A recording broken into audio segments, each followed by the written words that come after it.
El Señor esté con ustedes. Proclamación del Santo Evangelio según San Mateo. En aquel tiempo los discípulos de Juan fueron a ver a Jesús y le preguntaron: ¿por qué tus discípulos no ayunan mientras nosotros y los fariseos sí ayunamos? Jesús les respondió: ¿cómo pueden llevar luto los amigos del esposo mientras él está con ellos? Pero vendrán días en que les quitarán al esposo y entonces sí ayunarán. Palabra del Señor. Cuando Jesús estaba conviviendo con sus discípulos, se notaba la alegría que tenían ellos al estar con Jesús. Él se compara con el esposo en una boda. Y era distinto el grupo de ellos a los de Juan el Bautista y de los fariseos. Ellos se exigían mucho, cumplían mucho, especialmente con el ayuno, dicen hoy. Ayunaban y los discípulos y Jesús no ayunaban. Y entonces le cuestionan eso a Jesús y Jesús les hace saber esa realidad, la alegría que tienen los discípulos de convivir con él, con el esposo, dice él. Son felices, son alegres estar en la presencia de su Maestro y viven de esa forma. Pero, dice Jesús, ya vendrán días en que se les quitará al esposo y entonces sí ayunarán, cambiará la vida de ellos. Cuando Jesús padece, muere, es sepultado, los discípulos se atormentan, lloran, se ponen tristes porque les quitaron al esposo. Jesús luego resucita realmente y entonces vuelve la alegría de los discípulos, pero también Jesús asciende al cielo y entonces ahí comienza un tiempo de espera. Hay alegría porque Jesús ha resucitado, ciertamente, y esa es la motivación de los cristianos, la resurrección de Jesús, que Jesús vive en medio de nosotros, pero que no está físicamente, ha ascendido al cielo y entonces nosotros tenemos esa presencia de Jesús resucitado, especialmente sacramental, especialmente en la Eucaristía, está Jesús. Y la alegría es grande, pues, porque Jesús está presente con nosotros. Pero todavía se tiene ese deseo de que venga a completar esa alegría y esté plenamente con nosotros, y por eso anhelamos la segunda venida. Y ese es el tiempo de la Iglesia. Espera que el Señor se manifieste, que venga. Él se va a manifestar, la segunda venida vendrá a nosotros plenamente, estará con nosotros y entonces estaremos plenamente en esa alegría que tenían los discípulos cuando Jesús estaba físicamente con ellos. Y entonces ahí entra lo del ayuno, porque entonces vuelve a cobrar importancia el ayuno, porque dice Jesús, mientras Él está con ellos, no tienen por qué ayunar, no tienen por qué estar tristes los discípulos. Pero cuando ya no esté, entonces sí, ayunarán. Y entonces el tiempo de la Iglesia es ese tiempo en el que el ayuno cobra importancia. Por eso la Iglesia sigue predicando el ayuno, porque es importante. Pero ya no con el sentido que tenía en el tiempo de Jesús y menos con el sentido que tenía en el tiempo del profeta Isaías.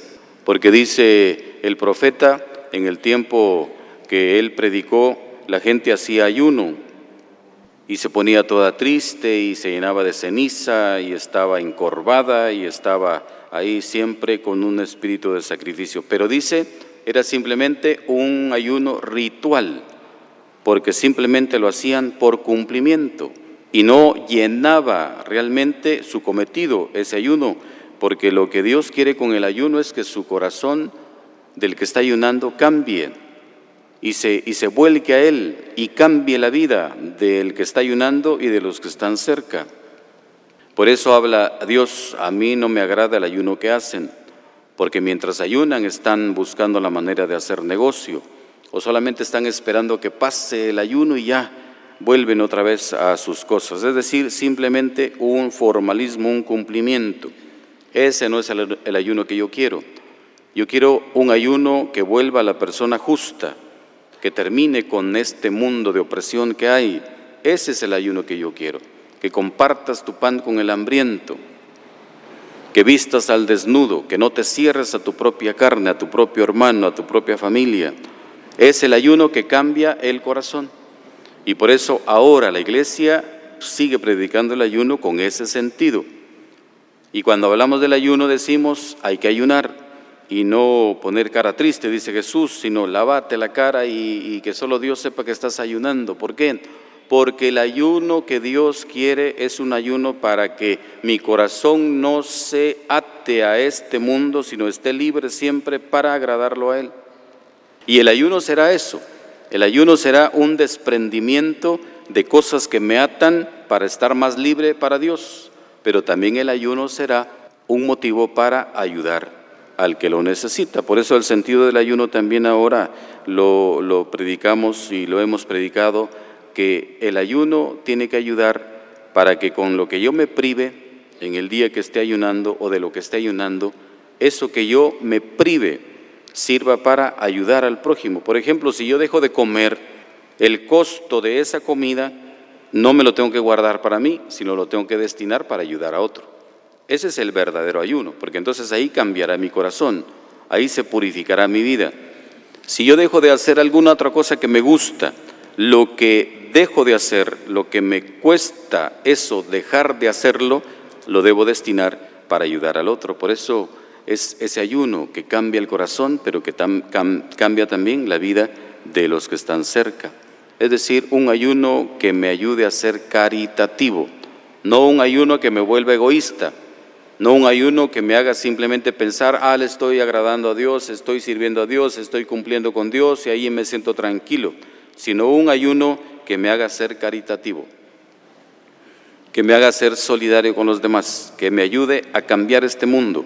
Ese es el verdadero ayuno, porque entonces de nada serviría hacer ayuno por hacerlo, si no me ayuda para poder ser caritativo y esperar libremente la venida de Jesús. Por eso el ayuno hasta podría hacerse con alegría. ¿Por qué? Porque no es simplemente un formalismo, sino es algo que me ayuda para tener mi corazón listo para el encuentro con Dios. Y entonces será de otra manera. Que el Señor nos ayude a nosotros a pensar, si practicamos el ayuno, a hacerlo de esta manera. Si vamos a privarnos de algo, que no sea simplemente un sacrificio por hacer sacrificio, sino que ese sacrificio me ayude a ayudar a otro, a que el otro se sienta bien, a quitar muchas necesidades que hay en este mundo, a ayudar a que este mundo cambie un poco.